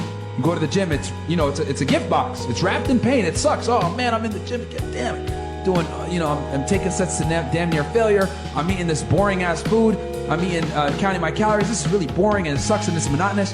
But guess what? That front end pain, right? The gift box is wrapped in pain. But if you can, bear through, dealing with the pain of maybe you get pricked with a thorn here or there, but you open it up. It's that back end pleasure. Now you have confidence. Now you have a good physique. You got health. You feel good. That's the most important thing. You're able to look at the man in the mirror and be impressed and be happy with what you see back. Delayed gratification, my friends, is the name of the fucking game when you're a man. You don't have the benefits and the privilege of having a dude come in and save you, a Prince Charming. It ain't fucking coming. It ain't happening, bro. When do you recover? And I don't want to scare people, but the truth answer is, I don't take any days off. That I turn a person this fucked up into this motherfucker right here. Not off of reading a fucking book off a theorist. Off of going to work on myself and saying, I don't know how to do this, but I know that to get over there to that fucking side, I gotta grind myself into a fucking fine powder. And I did it. If you want to be great, you want to be the baddest motherfucker ever at what you do, you're gonna be misunderstood by everybody because you're gonna be so fucking obsessed and so driven to get there. And that's what it takes. You have to make the decision whether you want to be a badass or whether you just want to be mediocre and everything's okay. A good painter will not just paint. He needs to create. And you can't create with phones and everything going around you. So you gotta block yourself off. You only do 2 podcasts in a year. You block yourself off and you're painting this thing inside and you're going through all these different colors of paint and everything else. And you can only figure out the right painting if you spend the correct amount of time in your brain. You have to face that in that dark room. In that dark room is who you are. But in that dark room is where you have to create another human being that walks out of that dark room to face who you are. That's the only way you're gonna get over all those things. So basically, a lot of us aren't prepared for life. We get up willy-nilly and just hope life is gonna happen. It is gonna happen, but it's gonna happen with a prepared mind or an unprepared mind. Most people attack life with an unprepared mind. What I do is I try to account for all things that could happen, might happen, probably will happen, and then the unknowns. Whenever you think you can't Confidence comes from the thing that you built. You must build belief. You must build confidence. It can't be like, hey, I'm gonna go knock that shit out. You gotta look over here and say, I can knock that shit out. It's belief, and it's built on what you put in to yourself. I had to miserably wake up every morning in the cold, because it was Indiana, November when it started. I was miserable. This is your new life. Take it or leave it. There's no happiness about it. There's no peace behind it. It sucks. You gotta live with that. And I lived with it for a lot of years. Until I sat back and said, okay, all right, I know what this takes. And when you sit back, as fucked up as I was, and I had a laundry list, a table like this of what I have to do to become just a human being, I understand that guy. I understand exactly where you're coming from. That is your personal opinion, and I totally get that. But there's very few people in this world who want to do a job like that. And it takes a different kind of mindset. Is it tear grass appropriate? I don't know. How hard that training is, I don't expect anybody to understand it, but 1%. But the loud voices of this world are the 99% who don't understand exactly what you have to do. I became the most obsessed person on the planet Earth. And I was basically, I had to invent a guy that didn't exist. I lived a life so disciplined that everybody that I once looked to, these fake characters, I built that as a man. And when I was younger, I had this image in my mind of what does a man look like to me? And I got all these people who were badasses, characters. And in my mind, I became that. I don't quit. You know, I may not make it the first time, but I'll come back. I gotta call an audible. I gotta fucking get my head back in the game. I gotta figure this shit out. It doesn't mean you leave. It means you study it more. When do you rest? Every second of your fucking life. Anybody says balance? Yeah, balance is important for a lot of fucking people. It is. But if you want to fucking go to that edge where people do not like you, don't understand you, question everything you fucking do, you've arrived. You just can't read about it.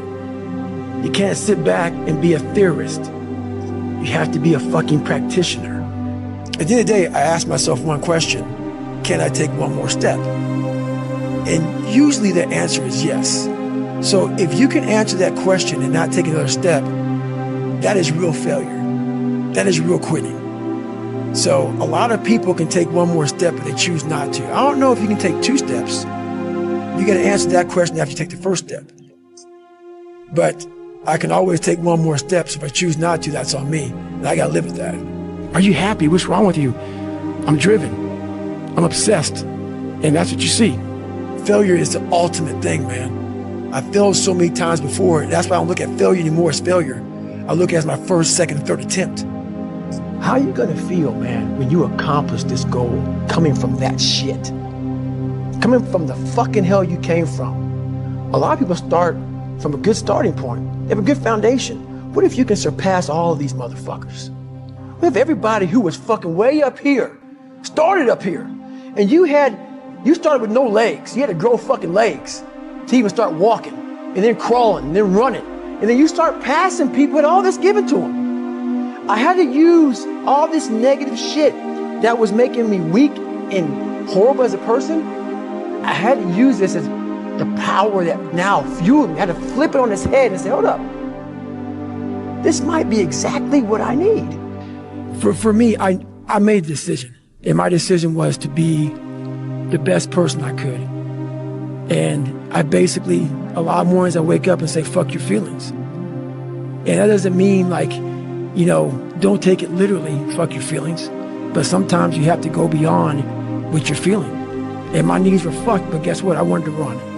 I have to change because I can't stay here. I looked at myself in the mirror and I was defeated. I go, look at myself. I'm like, who am I? So I know why you go on Instagram. I know why because you just have the time. You have the time because you don't want to put that time into bettering oneself. I had two options: to either be that 300-pound guy who sprayed for cockroaches and made $1,000 a month, and at 24 years old, knowing when I'm 50 fucking years old, I can reflect on this and think about what guy I never became, or I can totally just sack it up and fail and fail and fail until I succeed. Let me teach you the real life, how it really is. The reason why you're a loser, and the reason why you're not fucking making it, and the reason why you're trying to go through all these, I go to all these fucking conventions, speak all the fucking time. I look in the fucking audience.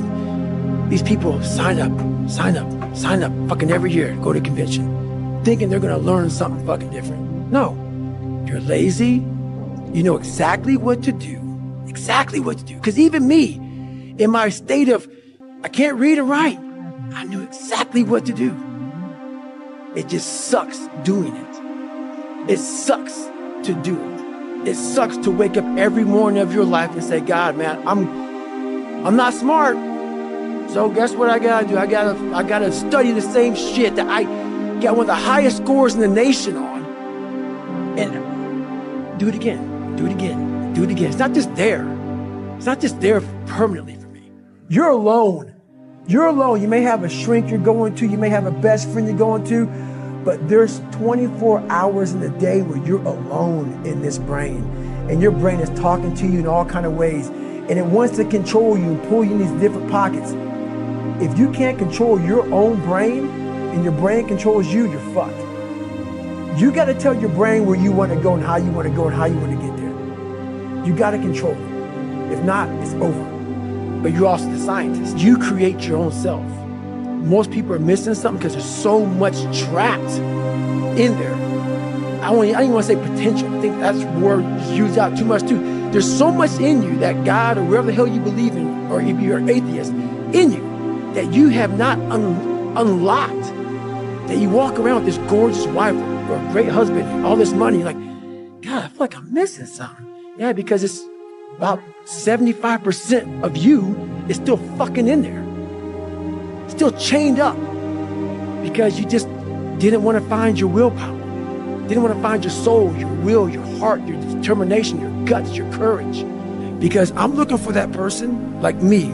I sat down at the table and I said to myself, what are you willing to give up? Everything. And when people come to me with that kind of mindset, I can work with you. When you are willing to strip yourself down to nothing and give everything, that's who I want to work with. Because now I can mold you into exactly who you want to be. When you put these restrictions up, and that's why my first question is, how bad do you want this? If it's as bad as you want to live or breathe or sleep, whatever the hell it may be, I can work with you. So you better figure out who the fuck you are on this journey. And those few people many people don't like you, so be it. But you first have to figure out you, because a lot of people die with a lot of untapped potential because they're trying to be somebody that they're not. So I was able to figure out my own potential by figuring out me. The mind controls everything. So what I realized was that when I was growing up and I was 300 pounds and I got all fat and I got all insecure, I realized that my mind kept taking me in this direction. When things got uncomfortable for me, when I was facing my insecurities, when I was facing my fears, my mind said, oh no, we have the tactical advantage. We need to get you, separate you from this feeling over your life. It's all about feelings. We want the happy feeling. We don't want that feeling of this sucks. Why am I here? And you don't have any, so you can't answer those questions, so you leave. I started realizing that if in that moment, you can answer those fucked up questions and you are now in charge of your brain versus your brain ruling you, that's where all that stuff comes from. So the 40% rule is all of that. You get to 40%, your brain says, we're done. Let's roll, man. This is starting to get painful. This is uncomfortable. So you sit down. You have to figure out ways, and everybody's different. That's how the book kind of talks about, like we all have these things about, 5 steps to this and 4 steps to this. It's a lot more than that. That's all bullshit. It's a practice that you have to, it's a habit. So if you know that at 40%, I'm feeling pain. At 40%, I'm feeling pain. That's where the 40% rule kicks in. Now it starts. Okay, I'm feeling pain. My mind's saying all this shit to me. It's saying, get out of here, run, flee. The fight or flight kicks in. Okay, we're done. We're not good enough. It starts telling you all these things. You start to believe it because the mind controls all. This is the time where you have to gain control back of your mind. It's okay. Let me see if I can go 45%. And once you start giving yourself more and more hope and start realizing, okay, the mind starts to be, okay, what are you doing? We're supposed to be going right and you're going left. You start then controlling your mind. Start finding more in yourself. And then it goes from 40% to a lot further than that. But that's the start of it though. Get to the spot where your mind is saying stop. Wherever that is, you gotta get there first. And then that's when that shit starts to work for you. 2 heart surgeries, multiple knee surgeries, and after every knee surgery, they say you're not gonna run again.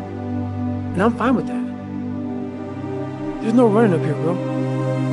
None. This was what it was all about. That's what they lost. What if you can't run? Give a fuck.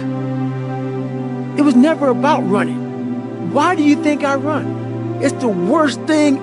I hate doing it more than anything. Hence the willpower. Right. Every day I wake up, I don't just run a mile. Guess what happens? That alarm clock goes off at 4 a.m. to train. I don't want to be a SEAL today. Or I don't want to be whatever today. I'll start tomorrow. You hate me because you're probably in the bed right now. You're probably an underachiever. You're probably somebody who doesn't want to do anything with your life. So I make you question everything about yourself. One thing I did wrong in my life was I tried for so many years to please people. And I did it at the expense of myself. I was leaving a lot in the tank. And when you do that, you stop living.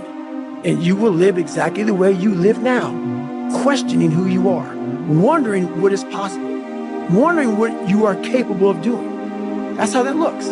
Or you can be me, which, am I happy? I don't know. Never really thought about it. Don't really care about it. Because all I really cared about was when I looked in that fucking mirror, I saw a piece of shit. Happiness wasn't on the mirror at 16. Or when I was 300 pounds. It wasn't like, oh, I'm looking for happiness. No, I'm looking at myself in the mirror and say, all right, motherfucker, you did it again today. I had to stop thinking normal. I had to stop thinking normal. I can no longer be a common man walking around doing common things. But no one taught me this stuff. It wasn't like I had, I paid a trainer to come train me. Jenny Craig didn't come down and miracle my ass. None of this happened. It was on me. I became obsessed. I became obsessed with being the baddest motherfucker that God ever created. Am I that? I don't care. I believe it. And I was trying to tell him, once you become obsessed with something, obsessed, it's okay to be unbalanced for a while. It's okay. Don't be all this stuff people say, you gotta be balanced. To be the best in the world at what you do. It's not about being a Navy SEAL, people. The best at what you do, you have to be unbalanced to find every bit of fucking energy and strength that you have to pull it off. I don't look at anything as failure. Because when you're going to try to do something, not trying is failure. That's not some after school special shit. But when you're able to go out there, there is no failure. It's attempts.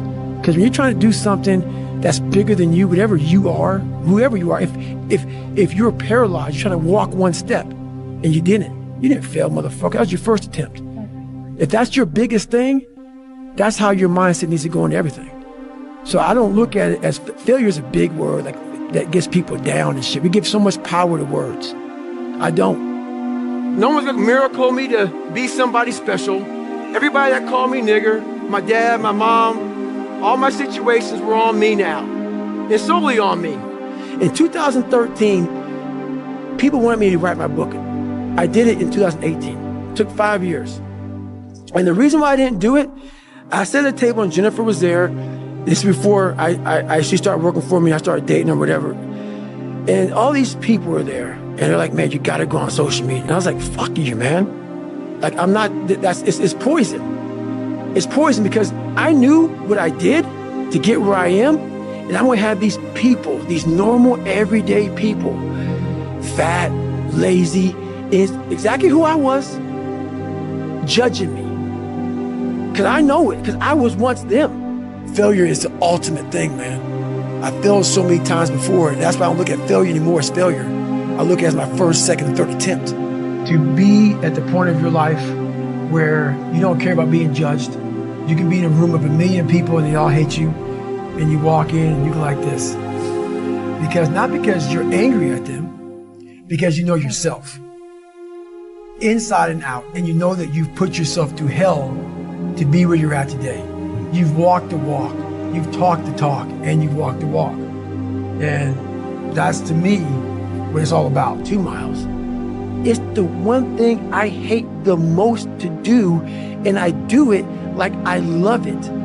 250, 60, 70, 300-mile runs at one time, no sleep. And every step, when I get to think about this, I get to the fucking start line, cussing at Jennifer. Why the fuck am I here? I hate this shit. What is your biggest fear? Why are you paralyzed? What makes you nervous to just go out there and just be who you are and do what you have to do? You had nobody anyway, motherfucker. So see how I'm talking myself right now? That's me. That shit fires me the fuck up. That shit makes me fucking nuts. You had nobody anyway, motherfucker. Look around you. There was no fucking team. It was you. There was no weight loss program or mom and dad waking you up saying you can do it, you can be better, trying to build belief. You built belief when you had nothing. Rock bottom. We're not able to think. The most powerful weapon in the world, we walk around with it. It's our mind. It's our brain. You have to be able to go into a very dark place in your mind and figure who you are. Go back to what you want to do. What's your purpose? We can't figure our purpose out or why we're here or why we've been born or whatever because it's so loud in our mind. We don't have any quiet time with ourselves to sit back and say, what do I really want? There's so many different dialogues in our head that we can't think. So my biggest thing is you have to be alone in a very dark place in your mind and think about what is important to you.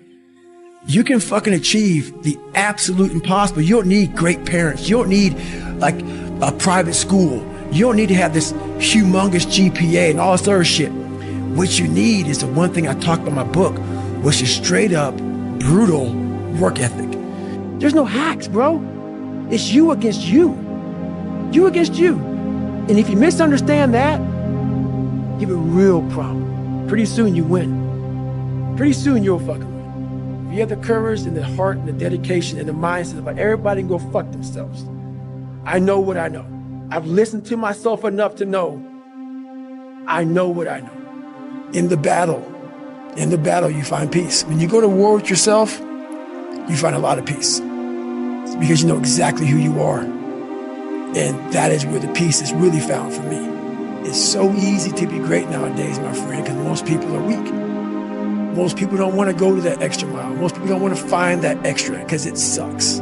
Every day I walk this earth and I see average all over the fucking place. Know that if you have big goals and big dreams, along the way, failure is going to happen. So how fast do you get up from that? You got to teach yourself that. It's time to get back to work. Stop hearing yourself talk. Get off the podcast. Don't be on social media too much. Cut out all the fucking noise. Get back to the fucking mental lab. Pure, unencumbered, unmolested love for this thing in order to try and become the best at this thing. We're talking about sacrifice now. The important thing is this. You're right in why I'm saying it, because I only have about 3 more minutes. Listen to me. The most important thing is this: to be able at any moment to sacrifice what you are for what you will become. That's the number 2 thing. You got to catch that one. To be able to, listen to me, at any moment. Some of you can make sacrifices when Monday Night Football is not on. You can make a sacrifice. But when the game come on, for some reason, you just attached to it.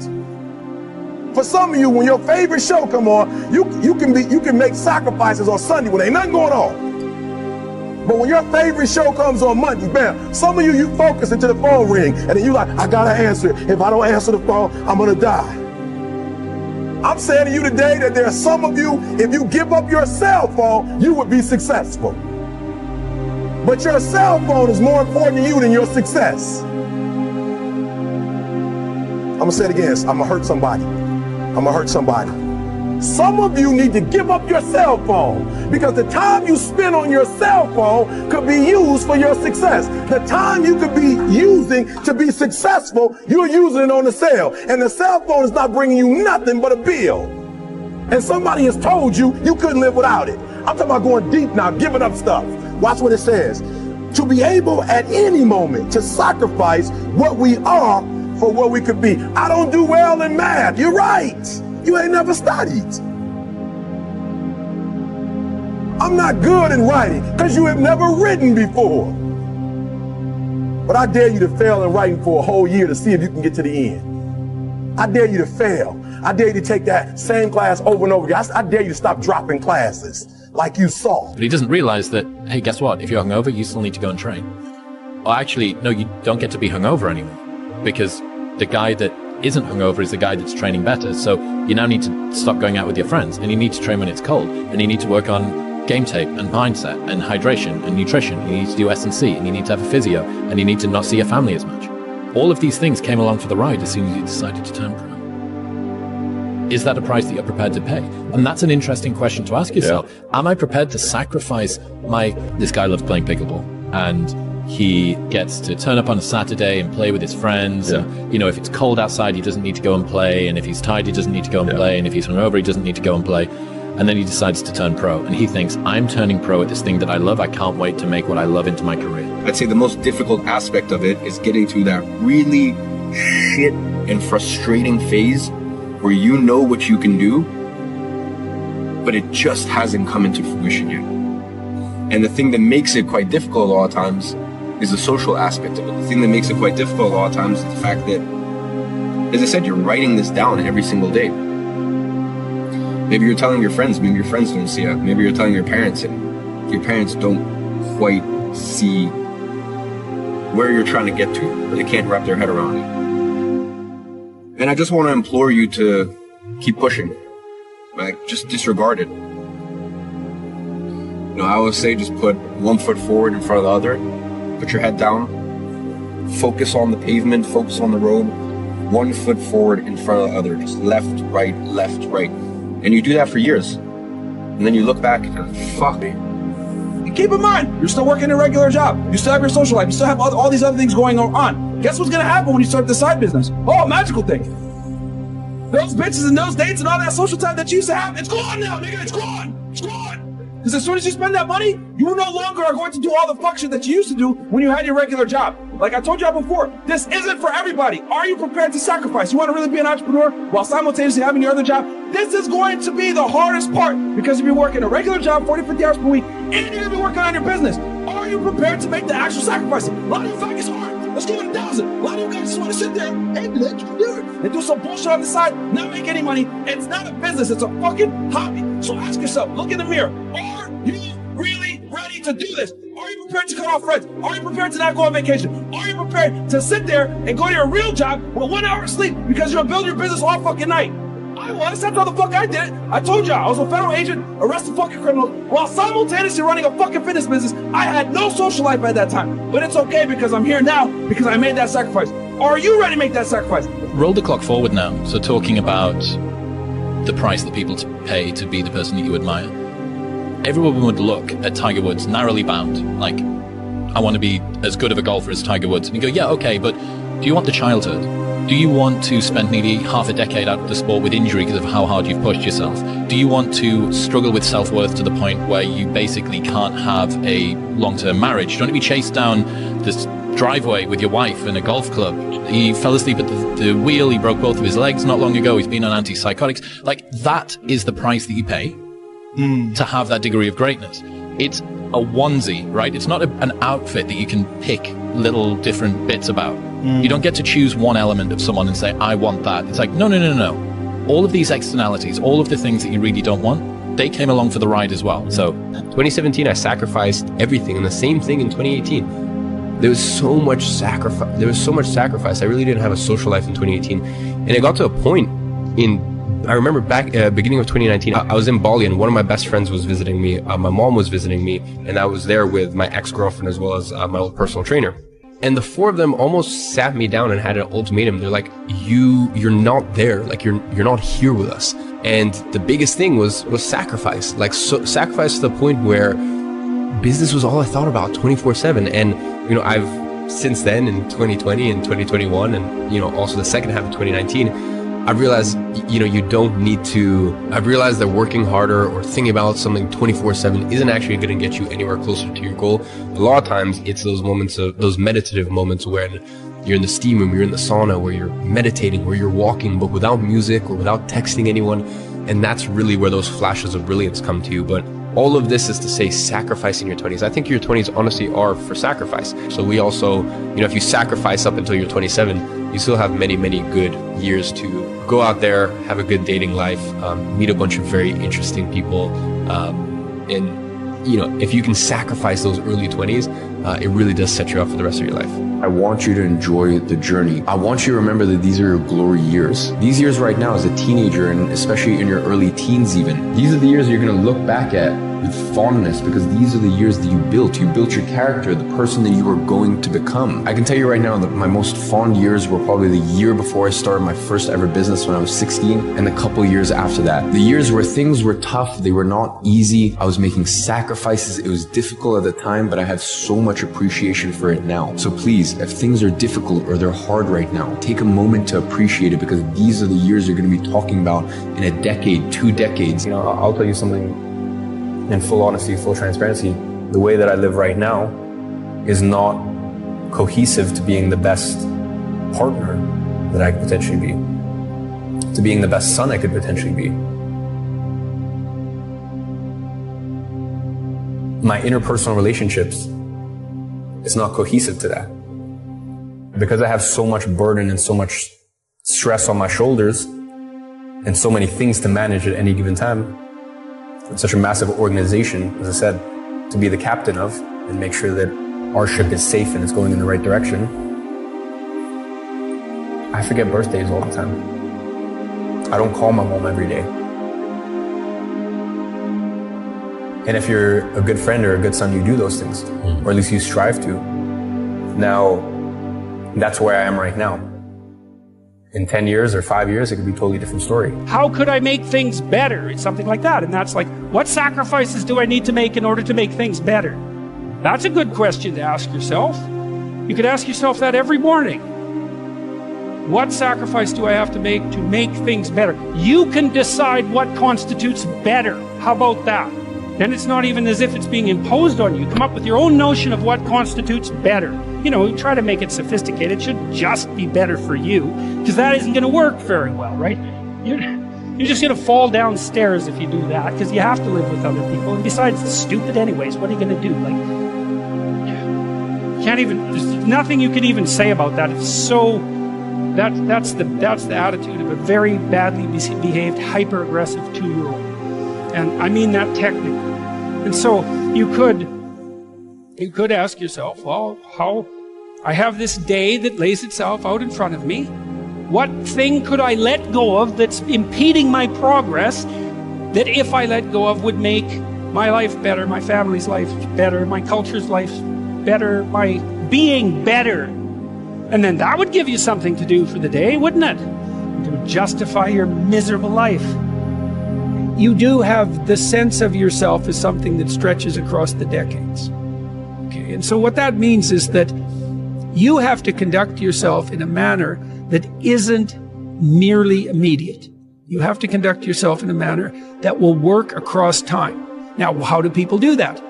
They work. Work is a sacrificial gesture. So you work, by definition, virtually. Work is the sacrifice of the present for the future. I mean, maybe someone can come up with a better definition of work than that, but I don't think so. It's like you put in time and effort right now. It's something, even if it's something maybe not what you'd like to be doing at the moment. You put in time and effort because you believe, what the hell does that mean? Believe it'll pay off. You guys, it really comes down to this.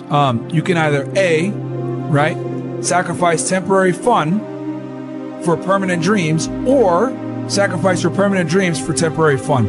And the reality is a lot of you guys are willing to sacrifice your permanent dreams for some temporary fun. Yeah. And that temporary fun is never going to get you fucking anywhere. Because I'll tell you this, going to the club, partying, drinking, popping bottles, are those people going to be there 10 years from now when you're fucking brokey wondering what the fuck you did in the years that you were supposed to be productive? Let me tell you something, they won't fucking be there. I fell in love with an essay from Jason Pargin where he said, accept that all of your heroes are full of shit. Your heroes aren't gods. They're just regular people who got good at one thing by sacrificing literally everything else. There's no one in the parking lot except for my car. And everyone else probably getting home from some party right now because bars are closed right now too. They're probably going to sleep and they're probably going to have to wake up and apologize to somebody for however way they act because that's not who they really are. They're chemically induced to be a certain way, to have the social lubricants or be able to talk, to be liked, and say they take something in order to be that guy. Just like people that do steroids, whatever else. I have to take this to be all that, but who I am as an individual isn't quite good enough. That's why I need to take something and become somebody else. It's a sad reality. Coming here at night and, I don't know what it is about it, man. But man, it's just the air smells a little bit better right now. When you say you're gonna do something and then you follow through and you do it, not at the end when you cross the marathon, you finish it, or your hands raised. I'm talking about right now. The small steps in between the big successes that everyone sees. No one sees this. Right now, I'm saying there's a confidence to it, man. There's a bad motherfucker that's right here, that's getting ahead of the competition. There's an overwhelming sense of fulfillment and pride and satisfaction with that. In some ways in life, you need to be selfless, but in some ways, you also need to be selfish in the sense of, I think when it comes to your morals and your principles and your dreams and your aspiration, no one can take that away from you. I think it would be unfair for someone to take that away from you.